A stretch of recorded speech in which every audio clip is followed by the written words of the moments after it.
Certainly is. Arsenal are in talks with Rosenborg over a deal for Norwegian teenager Sverre Nupen. Alexander Zinchenko is attracting interest from Atletico Madrid and Borussia Dortmund.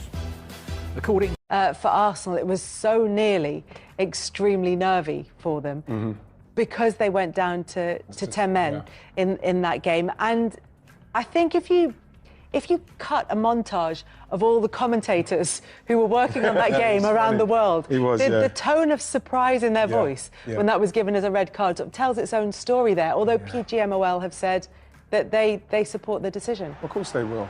You know what I mean? We're talking about an organisation who, for me, it's a dangerous mix. You know what I was going to say, Kels, with this? When that happened, Kels, I said, that's a good yellow to take, you know what I mean?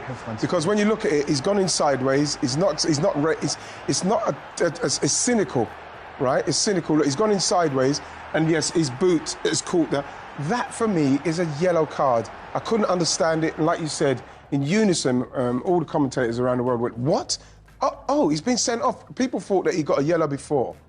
Right now, if he got a yellow before, you probably wouldn't be able to argue. But for that to be a red card is absolutely ludicrous. And it's definitely worth talking about. Before we do that, though, it's also worth reflecting on what pgmol have said, because Michael Oliver has been subject to some really awful online abuse, and pgmol have spoken out in support of that, saying they're appalled by the threats and abuse. No official should be subject to any form of abuse, let alone the abhorrent attacks aimed at Michael and his family over the past 24 hours. They've put the police in touch with that. They are investigating it. Of course, the support for Michael Oliver, and as they say, sadly, it's not the first time a match official has been forced to deal with threats in recent times. This is not about a personal attack on Michael Oliver, but and we would unilaterally condemn any kind of abuse, let alone the kind of abuse that him and his family have been getting for that. But that doesn't mean that we can't look at the decision. Thank you, and that's where it's come from.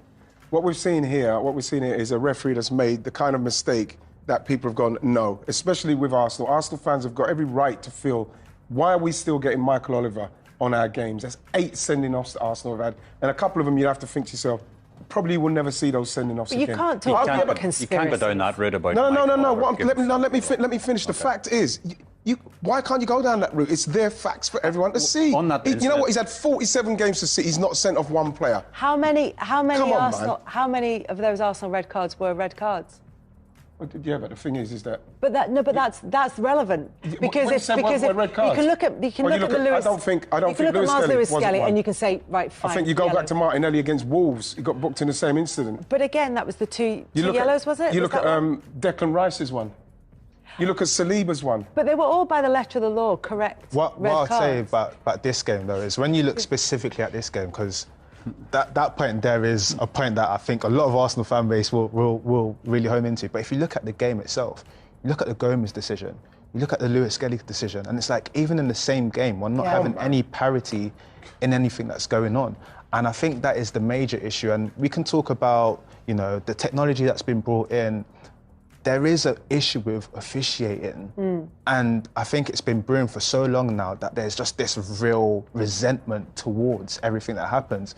We've seen... Do you think there's less understanding because there is the assistance of VAR now? Do you think that we're less likely to say, do you know what, the ref either hasn't seen it or hasn't seen it properly, or he's missed it, or he's made a... But this is the issue. So now, so a wise man once said that gone.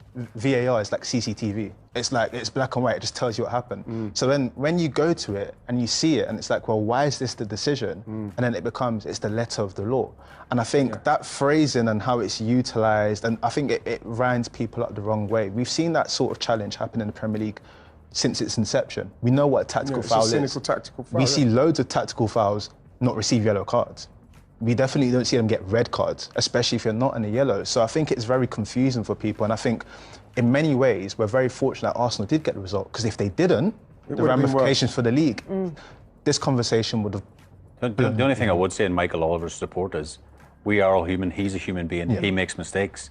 But the VAR, as you rightly says, it's black and white, sees it and goes, Michael, just hang on a second, you might want to take another look at it. It's such a big moment. It's the first half, Arsenal are away from home. This is a key moment of the game.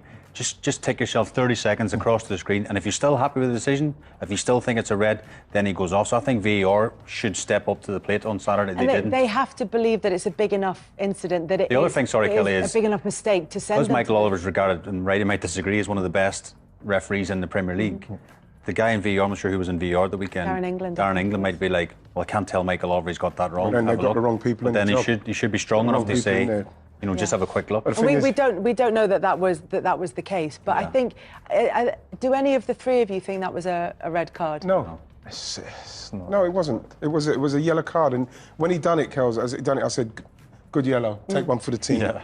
So when he went off again, I said, "It's not gonna make any difference because there will be no accountability for it. They'll twist it with the words that they use, the PGMOL, and say, well, it's the letter of the law, and then you have to take it again. But when it happens as often as it happens with Arsenal and the fans, you can understand. Of course, they're going to feel aggrieved by it. They're going to feel like, why is it always us, and why are we still getting this guy on our games? But every set of fans, if you go online and look on any forum, on any platform, any social media platform, every set of fans thinks it's just us. We are worse hit by decisions than any other team in the Premier League. Let me check this one. Yeah, who's the ref? It's got a time code on it. And they've all got one or two refs that think absolutely hate them. Don't want him. Yeah. But we know that the thing is the accountability, Kels. Like even with me, I'm just critiquing that decision. I cannot understand how he sent him off for that.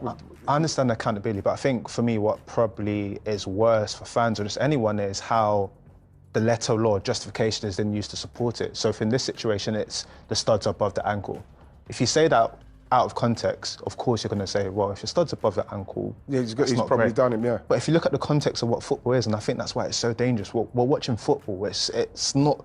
You have to look at what you're watching, and that's why the VAR has to step in and say, well, listen, like you said, it's the first half. Look at the game. Look what happened. You shouldn't really give a red card for that. And that's not quite what the conversation was. Yeah. Between the referee and the video assistant referee on the day either. So that wasn't something that was discussed at the time. I think it's worrying that all three of them came to that conclusion for that particular foul when you can watch it back. I know what you said as well when we was talking, Shay, to slow it down. Maybe they shouldn't slow it down so much because, you know, it looks even worse. But when you slow that down, it doesn't look like, he's trying to do him to stop him. He's trying to trip him up.